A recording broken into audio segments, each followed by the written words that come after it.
O pai do diretor-geral negro se disfarçou de pedreiro para testar os funcionários. Escandalizado, os demitiu na hora. A humilhação queimava no peito enquanto a água fria escorria pelo rosto envelhecido, encharcando a camisa e formando uma poça ao seu redor. Isso é para te mostrar quem manda, velho inútil. O arrogante diretor de operações, semofóbico Reed, jogou água na cara de Thomas. As risadas dos jovens executivos ecoaram pelo corredor. O velho ficou parado, com os olhos baixos, sentindo cada segundo da humilhante dor. Mas o que Victor não sabia é que aquele simples pedreiro, de 65 anos, silencioso e frágil, não era um empregado comum. Samuel Johnson, o icônico fundador multimilionário da Johnson Enterprises, construiu seu império do nada e agora se infiltrava para desvendar a verdade sobre sua própria empresa.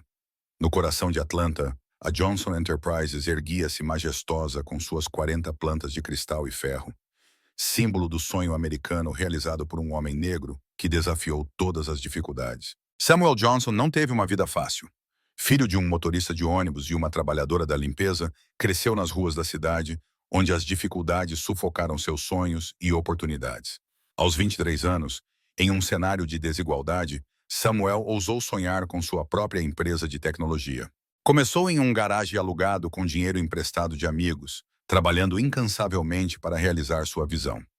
Dormia apenas 4 horas por noite e enfrentava as portas fechadas de quem não acreditava que um jovem negro poderia mudar a indústria. 38 anos depois, a Johnson Enterprises se tornou uma potência tecnológica global, valendo bilhões de dólares e com milhares de funcionários ao redor do mundo. Samuel sempre se lembra de suas origens humildes. Implementou programas de bolsas para jovens de comunidades carentes, garantindo que sua empresa fosse um exemplo de diversidade e inclusão. Mas o tempo não faz exceções.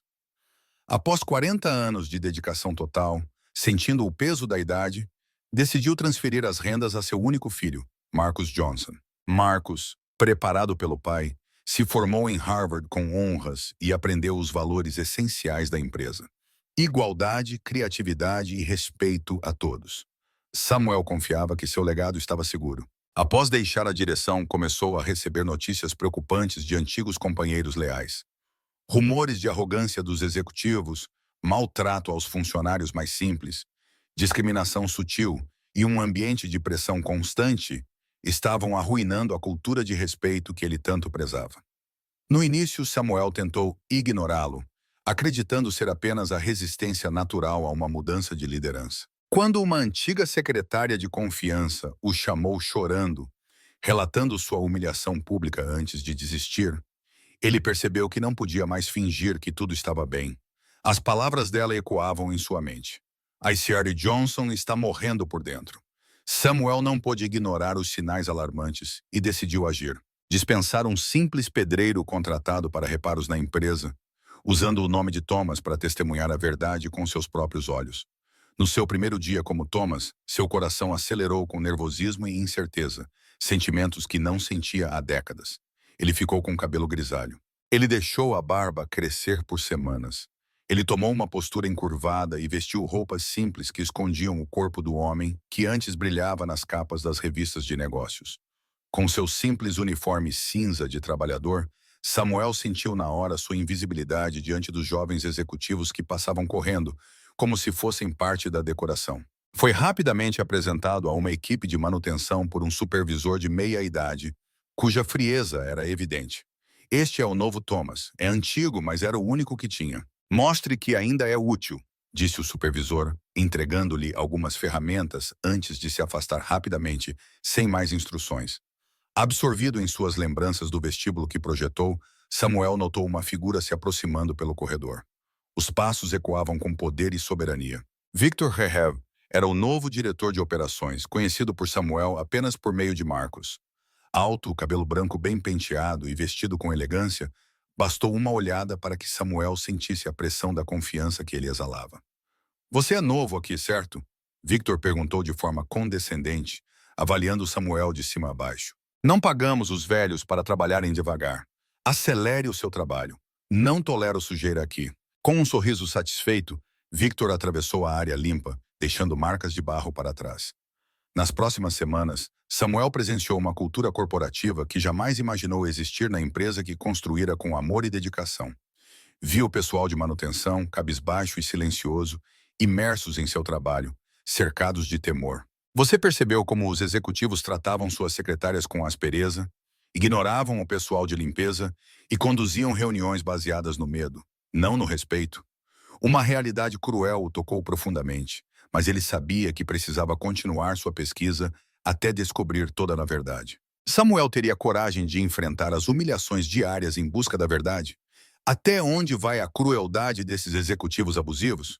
Como reagiria seu filho Marcos ao descobrir o que estava acontecendo sozinho? Se você quer saber como a história de valentia e justiça continua, inscreva-se no canal e não perca o próximo capítulo desta incrível jornada. Com o passar dos dias, a realidade da Johnson Enterprises se tornava cada vez mais angustiante para Samuel. O império baseado em igualdade e respeito agora escondia uma cultura tóxica que se proliferava nas sombras. Thomas, o velho pedreiro invisível, via diariamente cenas que o destruíam por dentro. Em um domingo, enquanto consertava uma goteira no 380º andar, Samuel testemunhou Victor Reed humilhando Lucia, uma jovem limpadora imigrante de Honduras que só falava inglês. "Você sabe quanto custam esses sapatos?" gritou Victor, após Lucia derrubar acidentalmente uma garrafinha de produto de limpeza em seu calçado importado. "Você acha que poderia pagar isso com um ano do seu miserável salário? Pessoas como você precisam entender qual é o seu lugar." Lucia, apavorada, apenas abaixou a cabeça repetidamente, mas Victor não se acalmava. Aproximou-se dela, com um tom ameaçador. "Se isso acontecer de novo, não ouse voltar." Ela ficou paralisada, lágrimas silenciosas escorrendo pelo rosto pálido após sua partida. Samuel a consolou, o coração aperto ao ver a jovem tremendo, enxugando as lágrimas e seguindo em frente. "Não se preocupe, minha filha. Homens como ele só brilham porque outros se tornam sombras." Ele sussurrou enquanto a ajudava a limpar o desastre. "Obrigado, senhor. Thomas." Lucia respondeu, a voz trêmula. "Eu preciso desse trabalho. Tenho 2 filhos pequenos." Victor Reed não era o único problema. Samuel logo percebeu que Diana Collins, a diretora financeira, era tão perigosa quanto. Diana, na faixa dos 40 anos, com olhos gélidos, via os empregados de baixo nível como ferramentas descartáveis. "Thomas, limpe meu espaço novamente." Ele organizou uma tarde, embora Samuel tivesse acabado de finalizá-la. "Tem polvo nas esquinas. Por que ainda contratamos pessoas da sua idade se os robôs fariam o trabalho melhor?" Samuel abaixou a cabeça, fingindo submissão, enquanto Diana prosseguia. "Deveríamos trocar vocês todos por algo mais eficiente. Pessoas como você desperdiçam os recursos da empresa." Diana partiu, e Samuel mergulhou em uma dor profunda. Aquelas palavras eram cruéis e contradiziam tudo que a Johnson Enterprises representava. A empresa que valorizava a experiência dos funcionários mais velhos agora os via como um peso indesejado. No almoço da cafeteria dos empregados, simples e contrastante com o elegante restaurante da Planta 40, Samuel começou a se conectar com os outros trabalhadores. Ali, entre lanches embrulhados em papel alumínio e café quente, trocam suas histórias. "Começou há 2 anos", conta Miguel, um funcionário com 50 anos e mais de uma década na empresa. "Quando foi o antigo senhor Johnson e Tom assumiram os novos cargos de diretores. No começo foram pequenas mudanças, mas depois, Elaine, a nova recepcionista, chegou após a reestruturação e agora está no vestíbulo principal. Cortaram nossos benefícios, aumentaram as metas e passaram a tratá-las como desejáveis." "Você já tentou contatar os recursos humanos?" Samuel perguntou com cautela. O grupo riu com amargura. "Stephanie Chen é de recursos humanos", disse Miguel balançando a cabeça. "É a mais horrível de todas. Toda reclamação que você fizer será registrada no seu expediente." 3 pessoas foram demitidas apenas por reclamarem do tratado que receberam. Samuel sentiu uma raiva gelada subir por dentro. Stephanie foi contratada há 5 anos, com a promessa de cuidar do bem-estar dos funcionários. A raiva explodiu num domingo nevado. Samuel arrumava uma janela na oficina principal da Planta 41 quando ouviu vozes na sala de reuniões. Reconheceu-os na hora. Victor Reed, Diana Collins e Stephanie Chen estavam com seu filho, Marcus. "As notas estão incríveis este trimestre", disse Victor, cheio de orgulho. "Aumentamos a rentabilidade em 15% ao cortar custos desnecessários." "Ótimo trabalho", disse Marcos. "Meu pai focava tanto no bem-estar dos funcionários que se esquecia de que somos uma empresa, não uma ONG. Samuel ficou paralisado, com o coração despedaçado ao ouvir as palavras do filho. Esse velho louco construiu uma empresa forte, mas seus métodos estavam ultrapassados, disse Diana com desdém. Negócios modernos pedem eficiência, não emoção. Concordo, afirmou Stephanie. Essas políticas de apoio aos empregados estavam esgotando nossos recursos. O que se seguiu foi um golpe no coração de Samuel.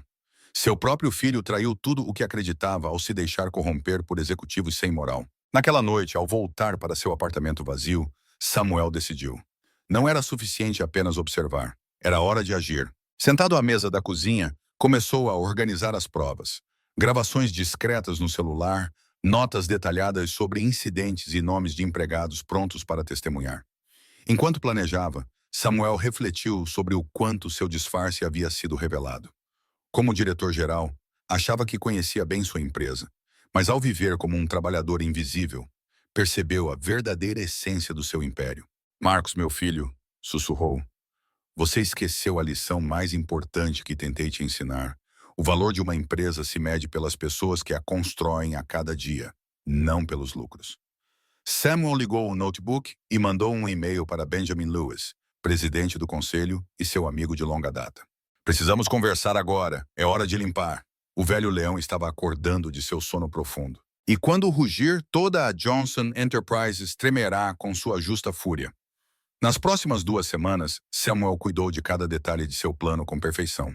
Com câmaras e microfones escondidos no uniforme de pedreiro, ele registrou cada abuso, cada comentário degradante e cada violação das políticas que ajudou a criar. Na manhã de segunda-feira, a Johnson Enterprises pulsaria com a energia intensa do início da semana. Na planta 40, a sala de reuniões principais se preparava para uma reunião extraordinária do Conselho de Administração, convocada por Benjamin Lewis, a pedido de um investidor anônimo, que alegava ter informações cruciais sobre irregularidades na gestão atual. Victor Reilly entrou na sala com sua arrogância costumeira, acompanhado de Diana Collins, Stephanie Chen e, por último, Marcos. Todos demonstraram irritação com a convocação inesperada. Quem é esse enigmático investidor que acha que pode nos chamar assim? Victor bufou, ajustando a gravata. Diana deu de ombros. Talvez um acionista minoritário buscando importância. Vamos resolver isso rápido, garantiu Marcos, confiante. Ninguém duvidará dos nossos métodos ao ver os resultados financeiros deste trimestre. Os membros do conselho se sentaram e Benjamin Lewis, um homem negro de 68 anos, com cabelos grisalhos e postura impecável, levantou-se para falar. Senhoras e senhores, convoquei esta reunião a pedido de alguém que possui informações preocupantes sobre a gestão atual da Johnson Enterprises. Neste instante, a porta se abriu e Thomas, o velho pedreiro, entrou com uma caixa de ferramentas. Victor se levantou na hora, cheio de raiva. O que esse pedreiro está fazendo aqui? Reunião crucial à vista. Benjamin apenas sorriu. Por favor, continue, senhor. Surpreendendo a todos, Thomas foi calmamente até a cabeceira da mesa, largou sua caixa de ferramentas no chão e se juntou a Benjamin. Que loucura é essa? Gritou Diana. Afaste-se desse homem. Thomas encarou Marcos, que exprimia confusão e irritação. Ele começou a retirar lentamente a barba postiça, as sobrancelhas falsas e o disfarce que usava há semanas. Um silêncio profundo tomou conta da sala quando o verdadeiro rosto de Samuel Johnson apareceu entre as caixas de disfarce. Marcos ficou paralisado de medo, como se tivesse visto um fantasma. Victor e Diana pararam em choque quando Stephanie deixou cair o bolígrafo. Papai? A voz de Marcos mal se ouviu. Samuel ficou em silêncio, examinando os rostos ao redor, até que seu olhar se fixou em seu filho. Sua voz ecoou intensamente por 4 semanas. Passei pelos caminhos da empresa que construí como um homem invisível. Vi coisas inimagináveis dentro dessas paredes. Samuel fez um gesto para o técnico no canto da sala. As luzes se apagaram e o projetor brilhou na parede. A cena foi devastadora. Victor jogou água em Samuel, Diana humilhou os mais velhos, Stephanie ameaçou despedir quem se queixasse e, o mais doloroso, Marcos aceitou que a visão do pai era antiquada e sentimental. Samuel disse com decepção na voz, estas são apenas algumas das centenas de horas de filme que recuperei. Não sou só um pai traído, mas alguém que testemunha o sofrimento de pessoas boas oprimidas por líderes sem caráter. Victor tentou ajudar. Sr. Johnson, isso está fora de contexto. Silêncio. Samuel golpeou a mesa com força inesperada. Você me molhou, me decepcionou e humilhou a Lúcia por causa de uma garrafa de limpeza. Você acha que não vejo o abuso de poder quando ele aparece? O rosto de Victor perdeu toda a cor. Samuel observou Diana. Você disse que pessoas como eu são inúteis e um peso para a sociedade. Pessoas como eu fizeram esta empresa crescer. Diana baixou os olhos, sem conseguir segurá-la. E você, Estefânia, prosseguiu Samuel, transformou o setor que deveria proteger nossos funcionários em uma ferramenta de intimidação. Finalmente, Samuel se virou para seu filho, com a voz suave e cheia de tristeza. Você, Marcos, é a maior decepção. Você não só deixou isso acontecer, mas também participou, traindo todos os valores que tentei te ensinar. Marcos quis falar, mas as palavras não vieram. Samuel foi até a junta. Como fundador e maior acionista da Johnson Enterprises, exijo a demissão imediata de Victor Rehead, Diana Collins e Estefania Chen. Marcos fez uma pausa dolorosa. Você está temporariamente afastado do cargo de diretor-geral, aguardando uma avaliação completa de suas ações. Benjamin Lewis levantou-se. Todos a favor. Todas as mãos se levantaram. Era impossível refutar as evidências mostradas. Seguridade, disse Benjamin. Ouçam o senhor. Desculpe, não entendi o seu pedido. Poderia fornecer mais detalhes? Collins e o senhor. Shen saiu do edifício. Suas coisas chegarão logo. Enquanto levavam os três, protestando em vão, Samuel se aproximou de Marcos, que estava paralisado, arrasado pela descoberta. Por quê, pai? Marcos sussurrou ao final. Por que não me olhou diretamente? Samuel colocou a mão no ombro do filho, com um olhar que misturava decepção e esperança. Às vezes, filho, só conseguimos ver a verdade pelos olhos dos que sofrem. Os dias após a revelação dramática na sala de reuniões mudaram profundamente a Johnson Enterprises. As notícias sobre o encobrimento do fundador e as demissões de executivos abusivos se espalharam rapidamente, causando impacto em toda a indústria. Os meios de comunicação lutaram para conseguir uma entrevista com Samuel Johnson, o milionário que, como pedreiro, lutou pelos oprimidos. Dentro da empresa, um novo espírito estava surgindo. Samuel, de volta ao comando, não hesitou em fazer mudanças estruturais profundas. A primeira ação foi convocar uma assembleia com todos os funcionários, dos executivos aos da manutenção. No auditório lotado, Samuel subiu ao palco com um traje impecável, carregando simbolicamente a mesma caixa de ferramentas que usava como Thomas. O silêncio reinou quando ela começou a falar. Fui Thomas entre vocês por 4 semanas. Usei ferramentas, consertei paredes, suportei humilhações. Aprendi mais sobre nossa empresa em pouco tempo do que em anos em um escritório executivo. Hoje, faço uma promessa a todos vocês. A Johnson Enterprises reestabelecerá o respeito como fundamento de nossas ações. Samuel implementou aumentos salariais para os funcionários operacionais, criou um canal de denúncias ligado ao Conselho de Administração e lançou um programa de tutoria que exigia que os executivos atuassem em diferentes níveis da empresa para entender plenamente as operações. Lúcia, a faxineira humilhada por Victor, agora é supervisora de serviços gerais e recebe um salário justo. Miguel, o veterano concierge, foi nomeado para um novo comitê de bem-estar dos empregados, com poder real para promover mudanças. Elaine, a recepcionista, conquistou uma beca para concluir seus estudos e manter seu emprego. Para muitos, a maior surpresa foi o destino de Marcos.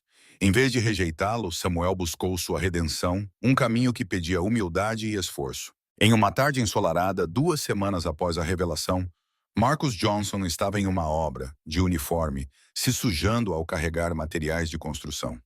Samuel o olhava com atenção. Papai, estou começando a entender, diz Marcos em uma pausa, com suas mãos calejadas, segurando uma garrafa de água.